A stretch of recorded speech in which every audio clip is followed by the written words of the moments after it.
YouTube! Welcome back to another VOD channel video. Today, we're reacting to Is Success Luck or Hard Work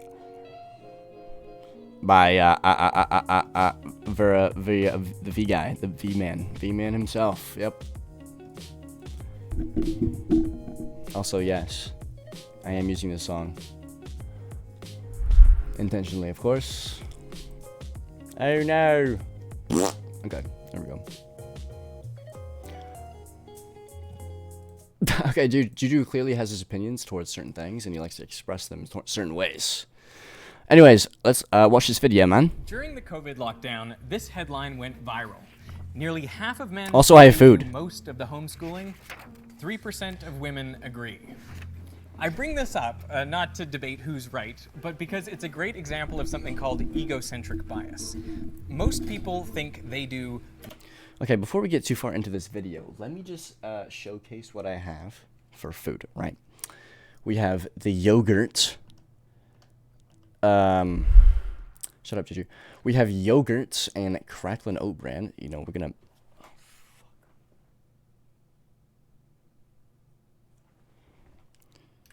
Okay, you're gonna mix it first, and then you're gonna show it, so it doesn't fucking fall out of the fucking yogurt. Wait. Today's sponsor. No. Guys, okay. YouTubers, YouTube Andes, do not read chat. Chat is on their, they're on their comedy arc as a whole. You know, it's really actually wholesome to see as a community. Anyways, next up, I got a banana. Not too shabby. And then, last but not least, the absolute banger. 2 fucking chocolate donuts, and they're like huge. We're munching today. Most of the work. For example, researchers have asked authors of multi-author papers what percentage of the work they personally did. And when they add up those percentages, the sum is on average 140%. When couples are asked to estimate how much of the housework they do, the combined total is almost always over 100%. Now, you might think this is because people want to appear more helpful than they actually are. But that's not it. When couples are asked what fraction of the fights they start or how much of the mess is theirs, the total is again over 100. People think they do more of the work, but they also think they cause more of the problems. So why is this? I think it's simply because you experience and remember vividly all of what you do, but not all of what everyone else does. So naturally, you overestimate your own contributions and underestimate others. Yeah? And I think this bias leads us to underestimate the influence of other things on our lives. What about my 12-hour work shift I have next week, huh? In our success. Take hockey players, for example. Just kidding, I wish I had dropped. If you ask a professional hockey player how they managed to reach the NHL, they might mention their hard work, determination, great coaches, their parents' willingness to get up at 5 a.m. and so on. I am too, I'm sorry, won't I'm acknowledge hungry. how lucky they were to be born in January. And yet, in many years, 40% of hockey players selected into top-tier leagues are born in the first quarter of the year, compared to just 10% in the fourth quarter. No way. An early birthday can make you up to 4 times as likely to be a pro hockey player. And the reason for this disparity is presumably because the cutoff date for kids' hockey leagues is January 1st.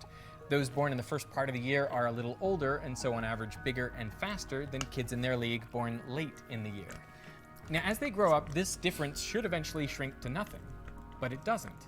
Because the young kids who show the most promise are given more time on the ice and enter more tournaments where they receive better coaching and improve their skills.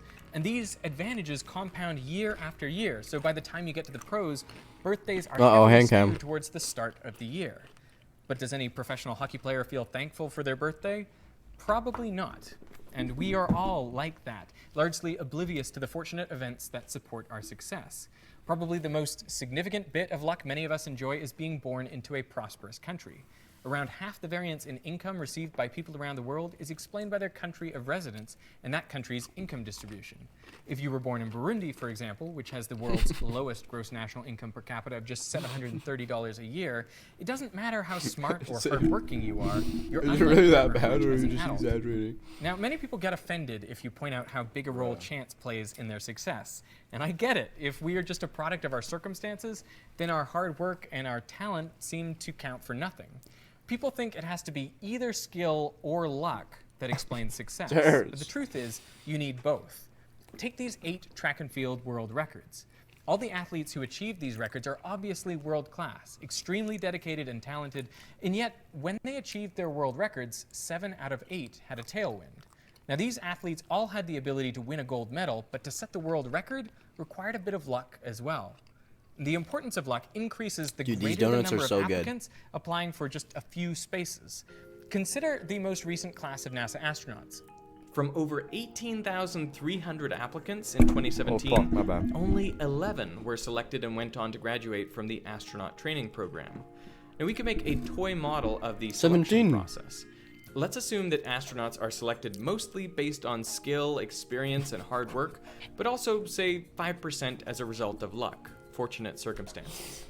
For each applicant, I randomly generated a skill score out of 100, and I also randomly generated a luck score out of 100. Bro, you can't make me laugh one. Then I added those numbers together, weighted in the 95-5 ratio to get an overall score.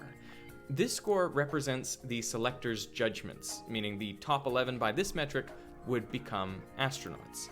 And I repeated this simulation 1,000 times, representing 1,000 different astronaut selections. And what I found was the astronauts who were picked were very lucky. They had an average luck score of 94.7.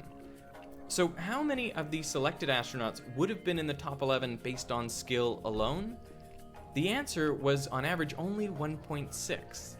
That means even with luck accounting for just 5% of the outcome, 9 or maybe 10 of the 11 applicants selected would have been different if luck played no role at all. When competition is fierce, being talented and hardworking is important, but it's not enough to guarantee success. You also need to catch a break. Largely, I think we're unaware of our good luck because by definition, it's not something we did. Like the housework done by your significant other, it goes unappreciated. And here's the crazy thing. Downplaying the importance of chance events may actually improve your probability of success. Because if you perceive an outcome to be uncertain, you're less likely to invest effort in it, which further decreases your chances of success. So it's a useful delusion to believe you are in full control of your destiny.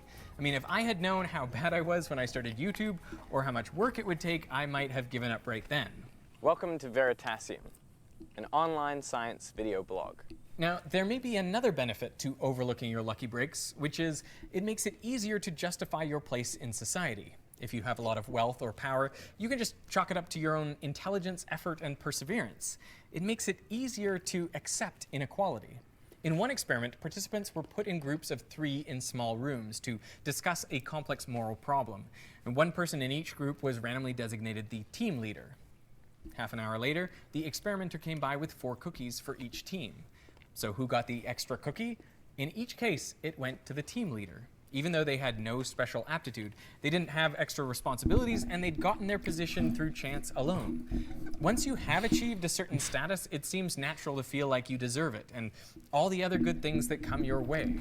Now, this is just an anecdote, but whenever I've been upgraded to fly business class, I've always observed the worst behavior in my fellow privileged passengers. They just act so entitled and uncourteous.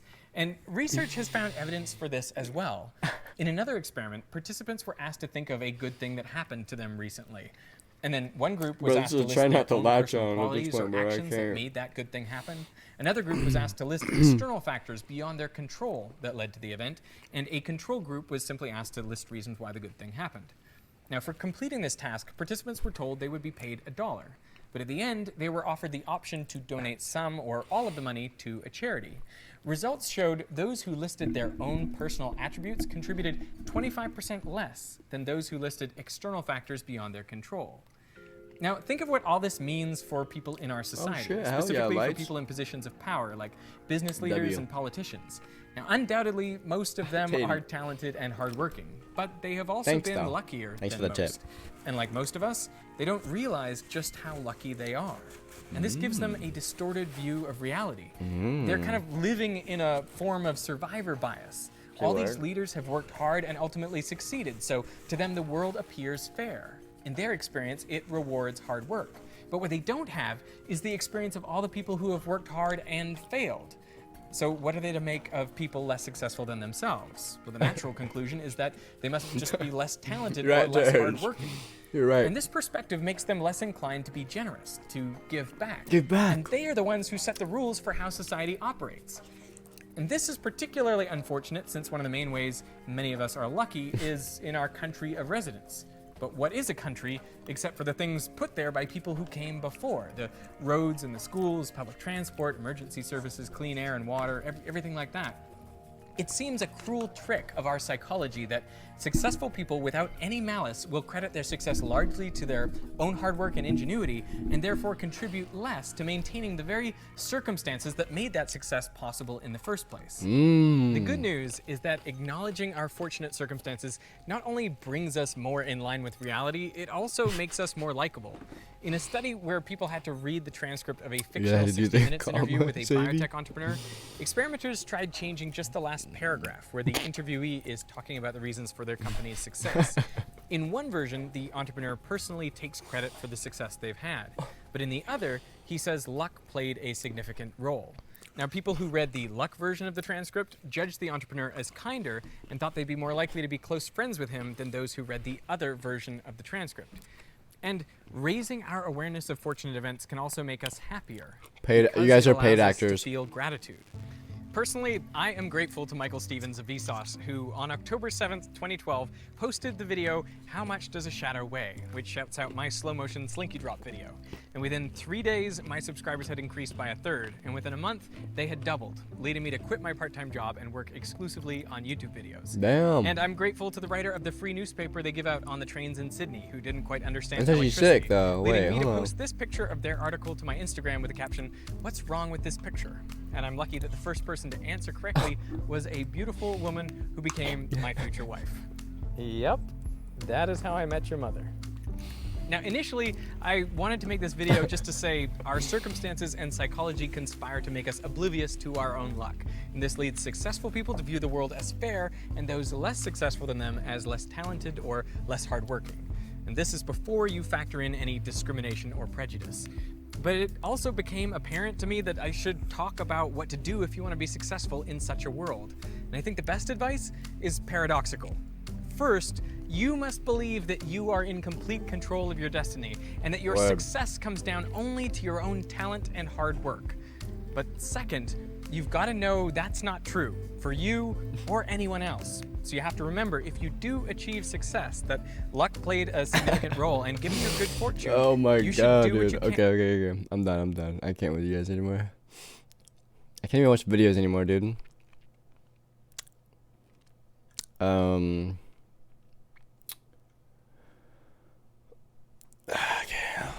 Wait.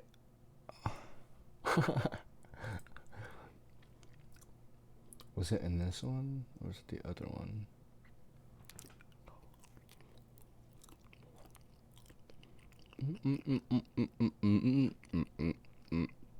Aha. Got it.